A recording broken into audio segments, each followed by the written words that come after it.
Welcome to Afternoon Light, the podcast at the Robert Menzies Institute, hosted by Georgina Downer.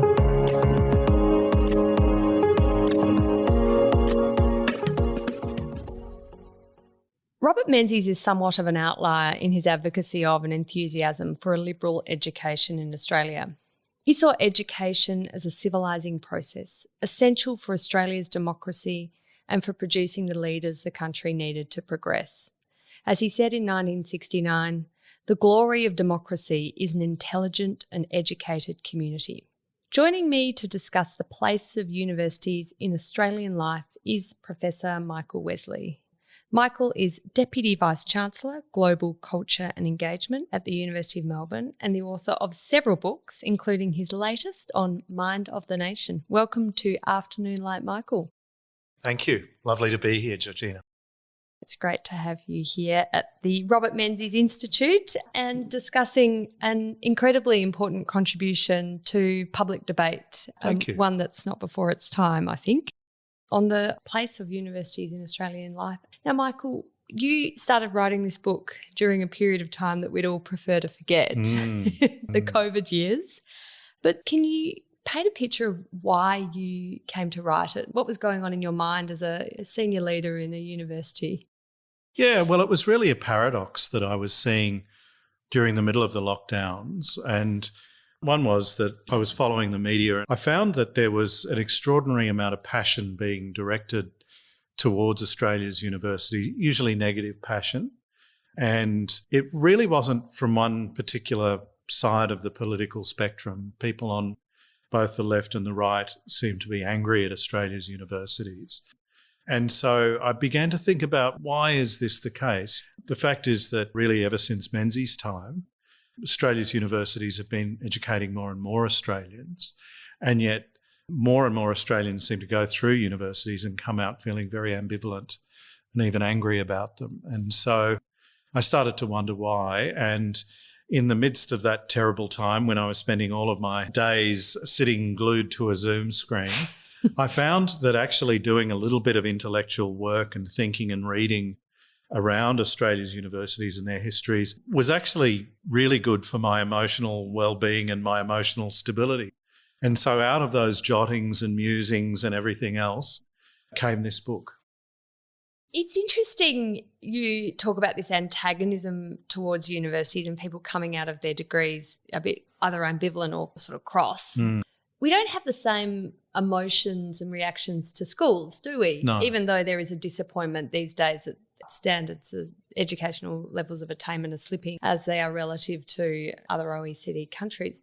Do you know why that is? Do you have a hypothesis? Why do we expect so much of our universities? We do. Our schools? And, We do. Arguably our schools might be a bit more important. I mean, you wouldn't want to agree or disagree with me, I'm sure, but... Well, I mean, arguably all parts of our education sort of system are important. I happen to think that as society does become more technologically complex, we do need people to be educated at universities with those higher levels of intellectual skills. I also think that as technologies like generative AI start to become available, it actually does start to prioritise the importance of human creativity and criticality in working our way through these mounds of information that we get presented with all the time. But to go back to your question, I think that there is a much larger gap between what people expect of universities and what they get from universities and they're with schools. What I suggest in the book is that we still have, in a part of our subconscious, a kind of idealised vision of what a university is, of a place of higher learning, of a place of transformational change, socially, intellectually, culturally.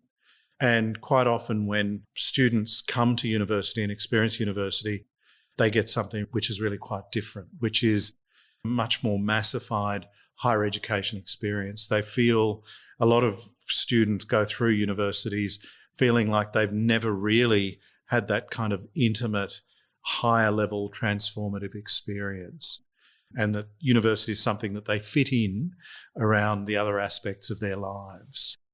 Well, I think more and more so these days that's the case, as students almost all seem to have a part-time job while studying, whereas several generations ago it would have been the only thing you did. Absolutely.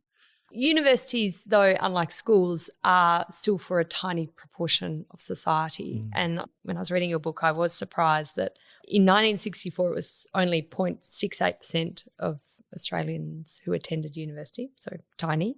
But it's only 6% in 2020, so it's still tiny. Yeah. 94% of the country aren't going to university, so it's still elite. Yeah, but we are sort of reaching now levels cumulatively where just under half the Australian population currently have had a university or a tertiary education. So it gets a little bit muddy in terms of definitions, but we are getting to a stage where in the next few years, the majority of Australians will have had a tertiary education. Right, and have some experience of what a university is like and whether it lived up to their expectations or not. Yeah. In 1964, which is, I guess, a year of particular note because you draw the title of your book from that Donald Horne book, The Lucky Country. Donald Horne's a part of that sort of cultural cringe. He's the person who's so beautifully, eloquently, even if you disagree with him, identifying this sort of sense that Australia is an anti-intellectual place. And there is a quote here from him: Australia does not have a mind. Intellectual life exists but has no established relation to practical life. Wow. And that Australia's universities were really marginalised in society. They were places where clever men nursed the wounds of public indifference. Ouch. Ouch. Notice it's men. Yes, yes. At that same time, though, Robert Menzies is Prime Minister in 64. I mean, Donald Horne would not have been an admirer of Menzies, let's be honest. They would have seen Australia in very different terms. But Menzies was quite a revolutionary in what he did for education in Australia, and coming from a very different base than we are today, of course. What Donald Horne is identifying is probably true on many readings, but does it overlook what Menzies was actually doing at exactly that time when it came to revolutionising the financing of universities, the opportunities of students to get into a university and afford to get into a university, basically making them free through offering Commonwealth scholarships? Yes, absolutely. Menzies, as I'll talk about this Thursday night here at the Robert Menzies Institute, was the only Australian leader that I can find that thought deeply and passionately about the role of universities in Australian society and life. I can find no other Prime Minister. I can find no other Minister of Education who had that kind of fundamental love for what universities are and what they can be. And as you said just before, Georgina, Menzies' view of the broad liberal activities and functioning and education of universities was utterly out of step with what Australian universities had developed as their philosophy since the 1850s, when the universities of Sydney and Melbourne were founded, which was a very utilitarian approach, that universities were about training for the professions. And Menzies, as far back as the 1930s, is saying, no, they're not. Universities are fundamental to the health and development of a liberal democracy and a liberal society. I think Menzies saw universities as part of Australia's cultural inheritance from Britain. He saw them as necessary for the Westminster system to function properly. And Menzies was actually quite a romantic in his view that he saw that the advent of modern technological industrial society is something that was really quite corrupting of society and liberal values. And he very explicitly sees universities as a balance against those corrupting, impersonalising influences. So he was unique in Australian history in that way. And what he did in 1957, when he both commissioned and accepted the recommendations of the Murray Review, was to set the foundations for the rapid expansion of Australia's tertiary education sector, for the founding of new universities and colleges of advanced education in every state and territory in Australia, and the expansion of access, of more Australians going to universities with more scholarships, moving past the matriculation process. All of that was made possible by Menzies. Which is something that is, I think, underappreciated. So that's why your talk will be incredibly important. It's interesting, though, when you talk about Menzies seeing universities as sort of part of the British cultural inheritance and sort of fundamental for a thriving Westminster parliamentary democracy. His conception of the university, and he in a speech praises All Souls College in Oxford, which is a very, very, very specific academic environment. I mean, they don't teach. You just go there to research and reflect. To be a fellow of All Souls would be one of the ultimate, I guess, academic indulgences and a huge privilege. I understand the cellar there is also very good. But he says, I hope my grandchildren may know something like it in Australia, a window through which Oxford looks out at the world and the world looks at Oxford. I don't think we still to this day don't have an All Souls College equivalent, but it's an idealised version of the academy, isn't it? It's probably a bit almost of a sort of an early conception of the university as a place for a theological study where you are reflecting on, I mean, back in the ancient days, the Bible and just, writing out passages of the Bible. And these were quite sort of spiritual endeavours rather than something to impart knowledge or further knowledge. Was he aspiring for something that could never quite exist or didn't need to exist? It was, I think that Menzies' first visit to Oxford was an absolutely transformational experience. And another really significant effect on his thinking was his relationship to the first Vice-Chancellor of this university, University of Melbourne, Raymond Priestley, who was a Cambridge scientist who Menzies actually facilitated coming to Australia because Menzies, as the Attorney General of Victoria, actually shepherded through legislation or a measure that would allow the University of Melbourne to appoint its first full-time Vice-Chancellor. And Priestley and Menzies became very good friends and mutual admiration society in their letters with each other. And they both had a very similar view of the importance of liberal education. My sense is that the difference between what Oxford was able to develop and what a Melbourne University or a Sydney University wasn't able to develop was largely the kind of patronage of kings and huge amounts of money that allowed Oxford and Cambridge to set up these colleges and these fellowships that Australia's universities never quite ever got to, mainly because of their dependence on state money. And the fact was that until Menzies came along, Australia's universities were poor and marginalised, and they simply never had the money available to them that the Oxford colleges had. So was he aspiring to something that wasn't? Possibly, had we had a succession of prime ministers like Menzies following him, possibly it could have. But once he stepped down from the prime ministership, we went back into that pattern of very utilitarian kind of thinking about our universities.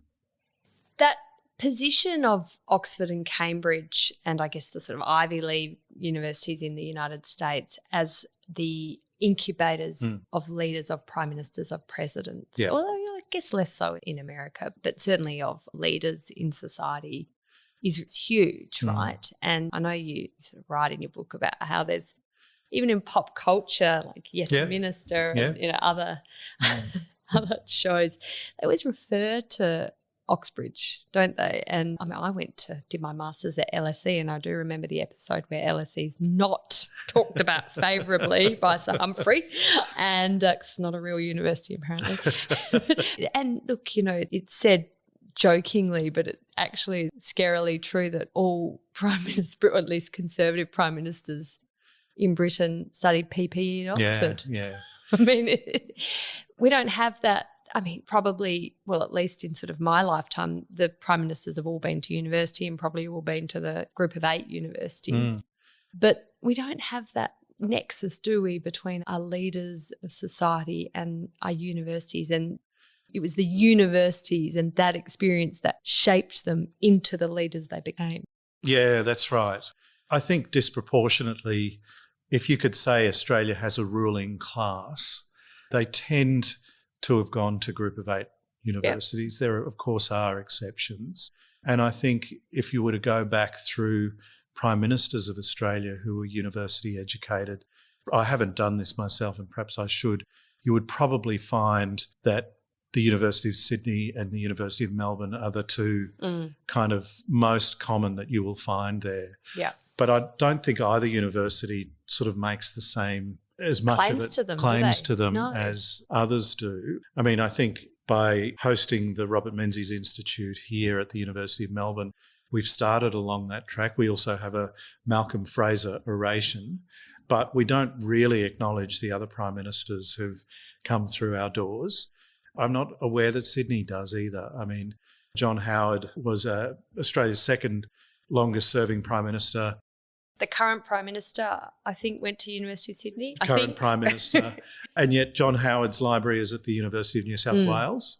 So it's an interesting gap. But the lack of cultural resonance of our universities in Australian culture is something that I discuss briefly in the book. You have to go a long time before you find a major movie in Australia, a major television series, a book that is consciously set around universities.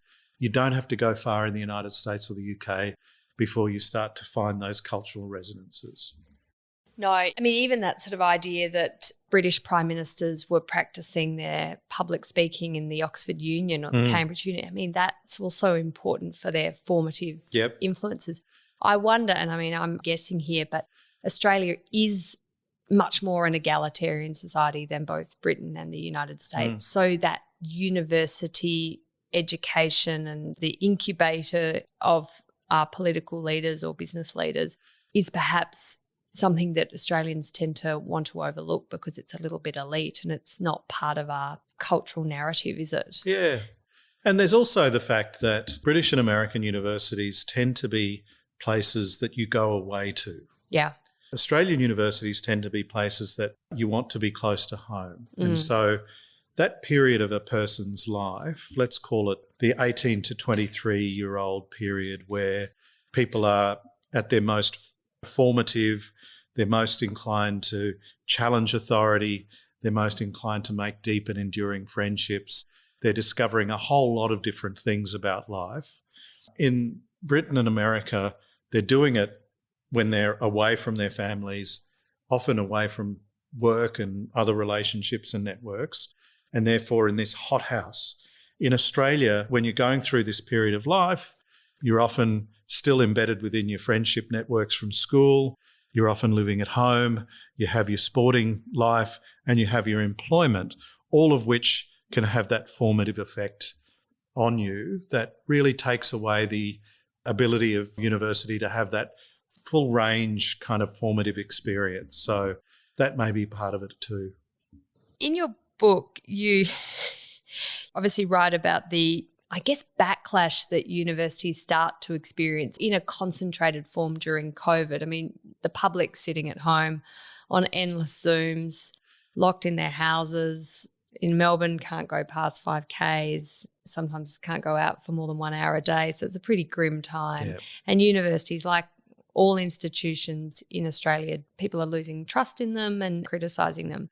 And you list off some of the criticisms of universities, particularly at that time, but it's sort of more broadly too, that they are accused of political bias, intellectual conformity, crass commercialism, and declining standards.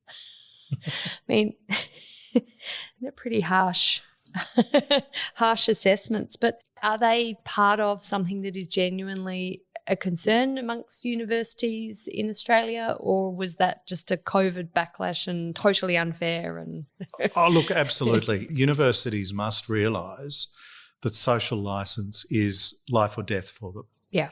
Once universities lose social licence, they will lose the ability to exist. And we're starting to see that in parts of the United States now, where usually it's state governments are withdrawing funding at such a rate from universities that it's really affecting their viability to operate. And so that would be catastrophic for Australia. Let me say a couple of things here, Georgina. One is that I think that, like other big institutions in society, universities do face a crisis of public trust and faith in them. Although I have to say, when surveys are done, they still score markedly higher than government, media, business on measures of public trust. But they must realise that that is crucially important to the viability of universities. The second thing that I try and get to in one of the chapters is that universities must maintain their commitment to Enlightenment values, criticality of thought, the valuing of diversity of opinion, all of these things that I fear that parts of universities have lost, and it is incumbent on us at universities to make sure that we remind ourselves the sort of institutions that we are, where we came from, and the values that really animate us.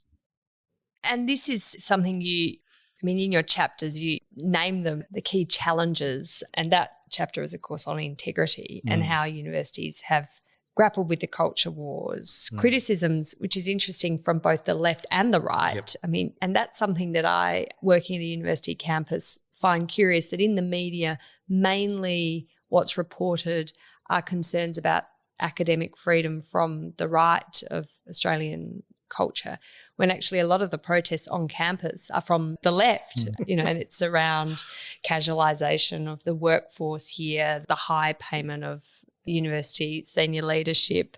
And we won't go into the details, Michael, don't worry. This is a friendly discussion, not a cutting interview. But there are concerns from both sides of the political spectrum about the integrity of universities. Yeah. But when it comes to academic freedom, which is something that academics really protect, and rightly so, how does the university navigate that when there is this sort of charge that academic culture is, particularly in the sort of liberal arts, social sciences, becoming quite homogenous? Yeah. There's a correct point of view. There isn't a kind of a really adventurous, brave curiosity around different points of view. That's at least the impression people have, whether that's true or not. Yeah, look, I think that we are in danger of kind of slipping into two modes. One is a mode where we tend to teach people what to think rather than how to think. So the process of teaching tends to become the imparting of information rather than the training of minds to critically assess and access information. So I think that is an area that universities really need to be attentive to. The second area is that we should be much more clear about teaching our students the value of heterogeneous points of view, that difference is a real value, that if you're in a situation where everyone agrees with each other, in my mind, it's not an educative situation. Some of the most profound learning experiences you can have is by discussing ideas with people who completely disagree with you. And the second thing we need to teach students is how to disagree productively so that you don't become emotionally engaged and emotionally outraged with people who disagree with you, that you don't immediately disparage someone who thinks differently from how you think. And I think those are the two areas where I would love universities to spend a lot more time inculcating those particular practices in their teaching of students and the way that they go about things.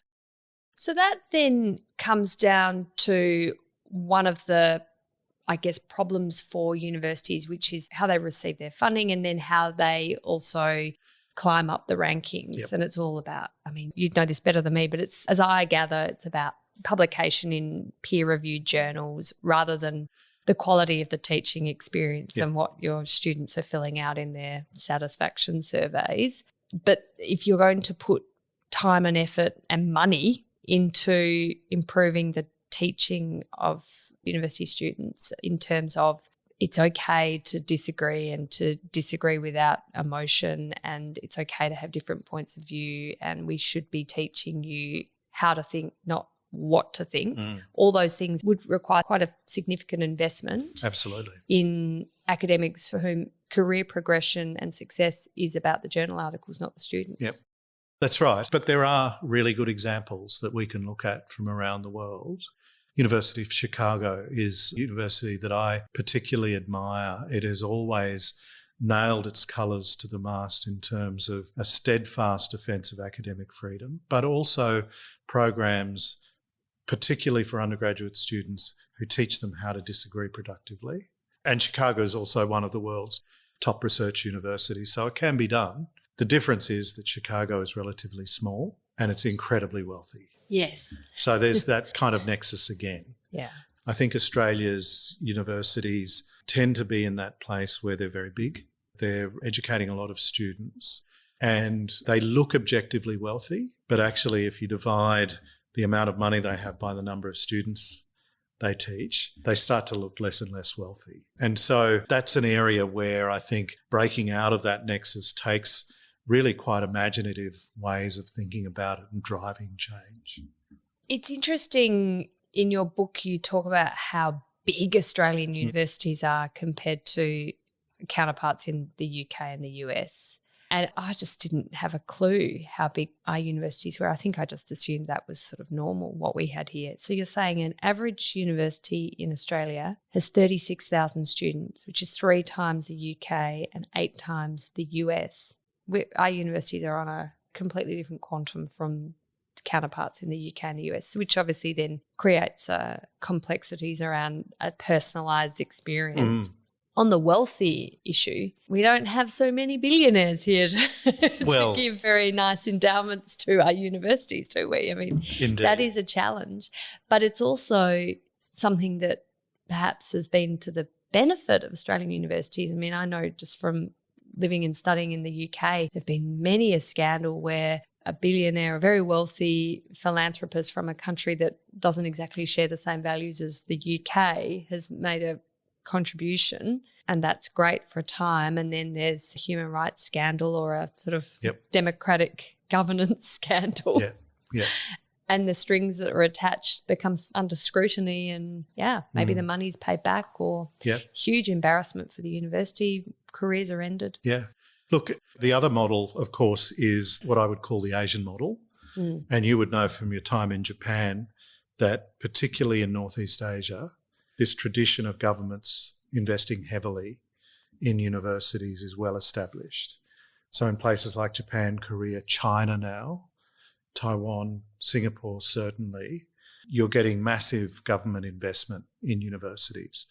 And in fact, if you look globally, the trend is towards heavy investment into universities in Asia and disinvestment in Europe, North America and Australasia. That's going to change the balance of power in global higher education in our lifetimes. The other thing I would say is that the American universities, and to an extent the British universities, are incredibly good at creating lifelong communities. So their alumni operations, industrial scale, they are so good. I don't know if LSE does this with you, but I went to British University, the University of St Andrews in Scotland, and their ability to create and maintain a sense of connection to the university is astounding to see.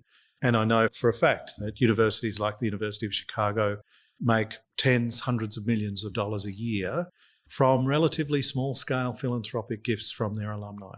And our universities just haven't scaled up in that way yet.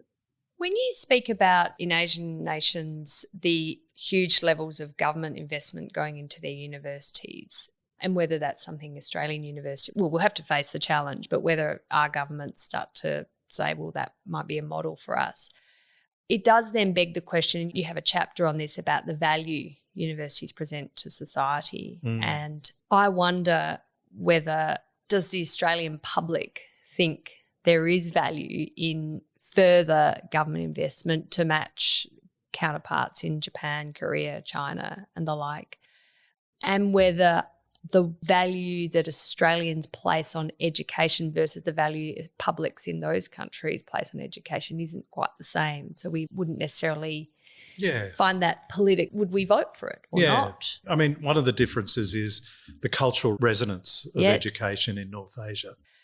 That very old conception of the educated person, usually the educated man, being the very elite of society, we just don't have here.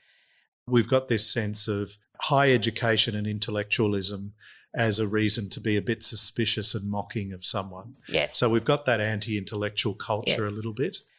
But also we haven't, and when I say we, maybe it's universities, maybe it's us collectively as a society, we haven't made a clear enough connection between what Australia values and what universities provide to society.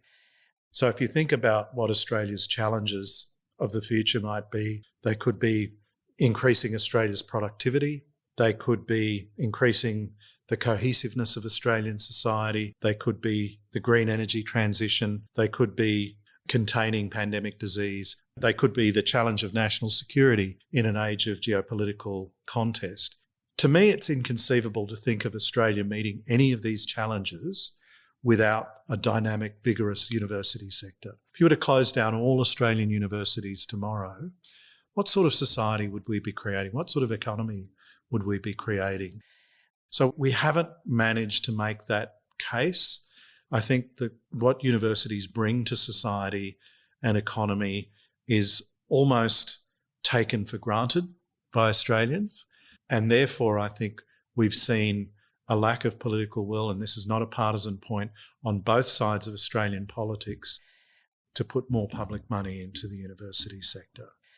And what it's led to, as I point out in the book, is a public university sector that is increasingly being funded by non-public sources.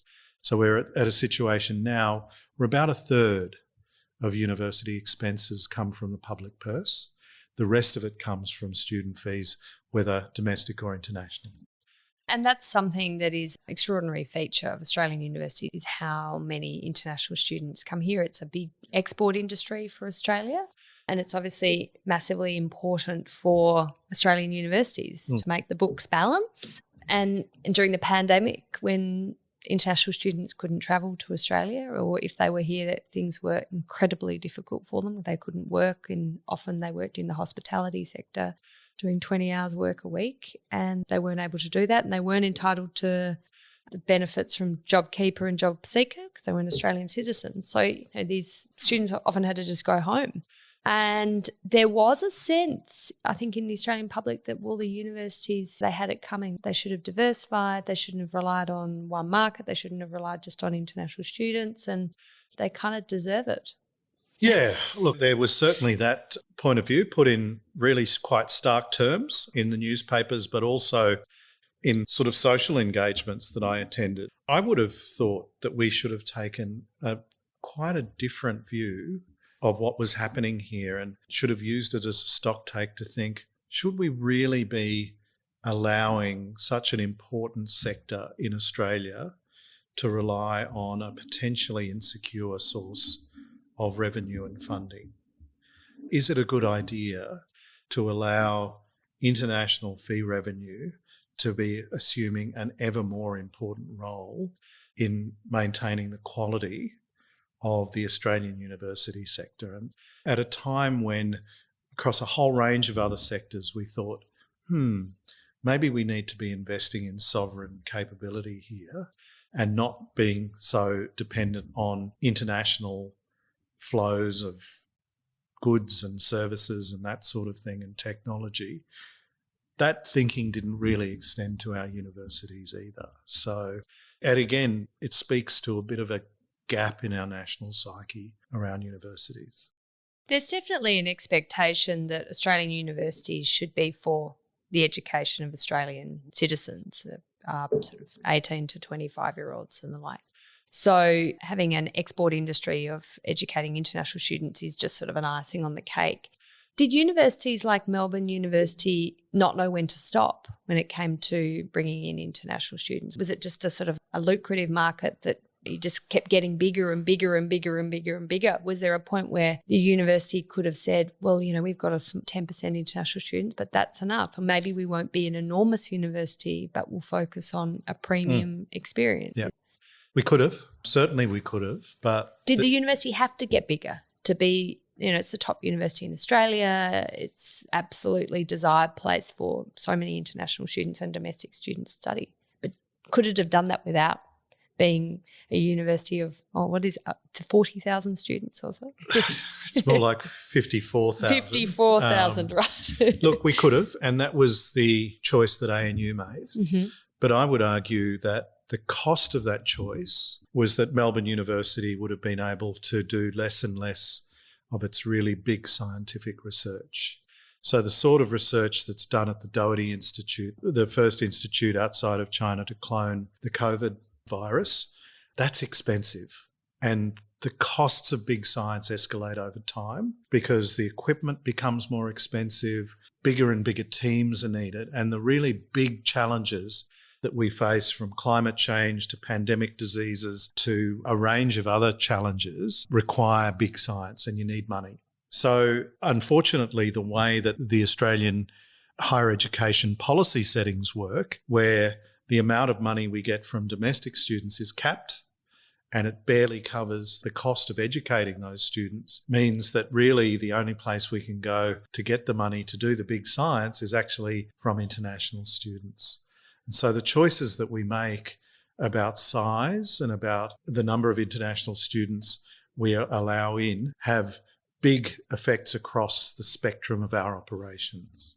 As we have taken on more international students and then likewise engaged with universities overseas through research agreements, collaborations, that does then bring into question, when you have a collaboration with scientists or researchers in a country that doesn't share the same values as Australia, what are the loyalties of our university? And of course, we had legislation that basically made it a requirement for universities to get the tick off of their research agreements or not from the federal government, and that there were genuine concerns around national security risks, particularly in the sciences and engineering, probably less so in the humanities, but maybe. Where does this leave international engagement and the sort of, reception that foreign students and researchers get in Australia when we are having the loyalty of our tertiary institutions questioned? Because that's also going to be a massive challenge into the future. We have some incredibly tricky geopolitical challenges, particularly with countries in our region, and China is the obvious one. And Chinese students and researchers are here at Australian universities, and there are always questions around people's intentions and who's influencing their activities.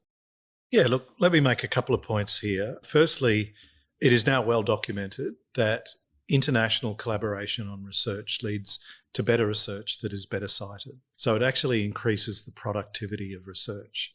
So it's in a researcher's interest to collaborate internationally.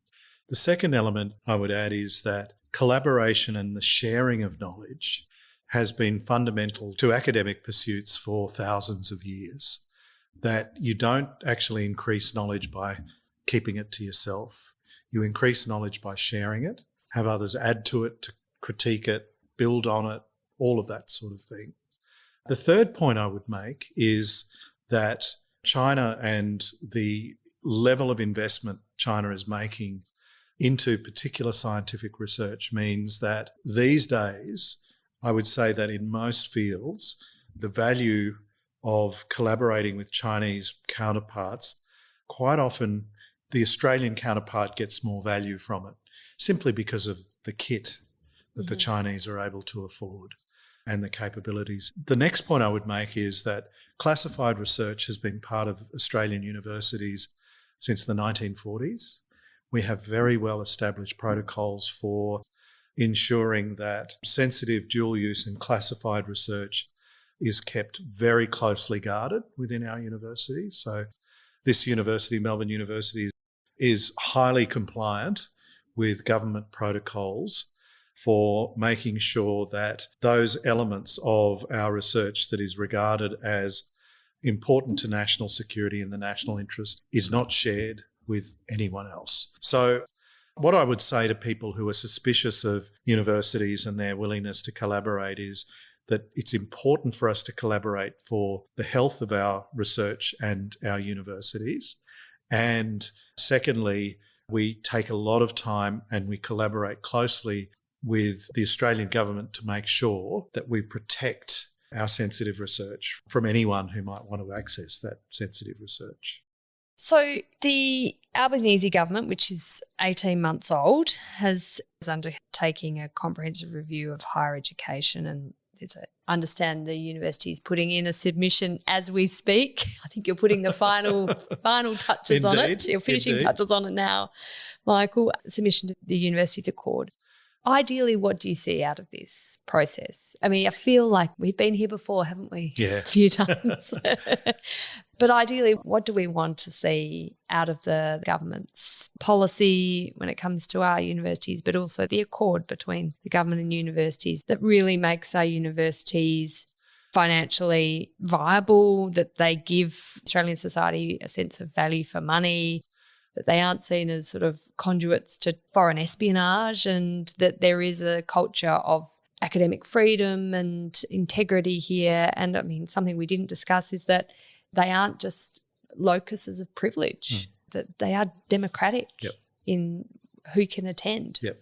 What I would like to see personally, Georgina, is a fundamental rethinking of Australia's higher education landscape. The university system that we have at the moment was basically designed 35 years ago, a generation ago, at the time of the Dawkins reforms. And out of the Dawkins reforms, we've got a number of things that are familiar. Firstly, we got a system of teaching and research universities that must do both. We got a system of deferred student loan payments. We got international education as an area of entrepreneurialism, let's say, on behalf of the universities. And we got a system of government regulation of the quality of universities. So those are all aspects of the Dawkins system. But they've had perverse outcomes, and I talk about some of these in the book. As we discussed before, it's led to a set number of universities. We've got 42 at the moment, just getting bigger and bigger and bigger as more students have been admitted to the same relatively small number of universities. We've had an escalation of the costs of universities, along with a stagnation of government funding to universities, which means that universities have had to find other forms of revenue, and we've talked about international education. It's led to the bifurcation of Australians between those who go to university and those who don't go to university, and the status differences that you mentioned there.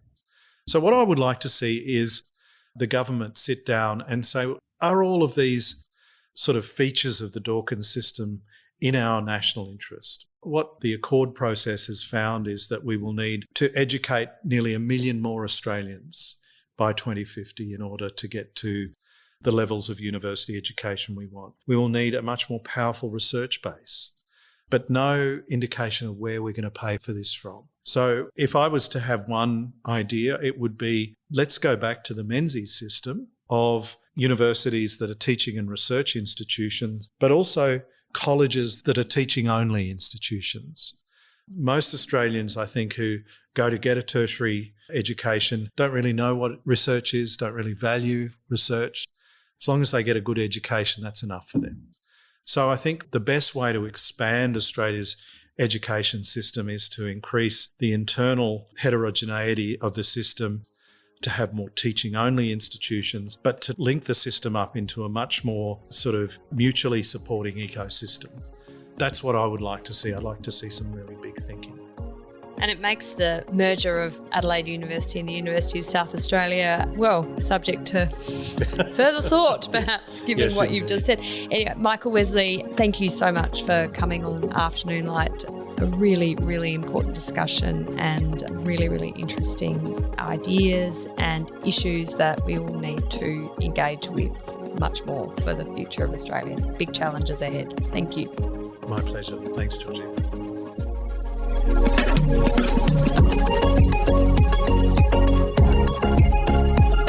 That's it for this week's episode of Afternoon Light, the podcast of the Robert Menzies Institute. Please make sure to subscribe and catch up on our latest online content on our website or on Twitter, LinkedIn or Facebook.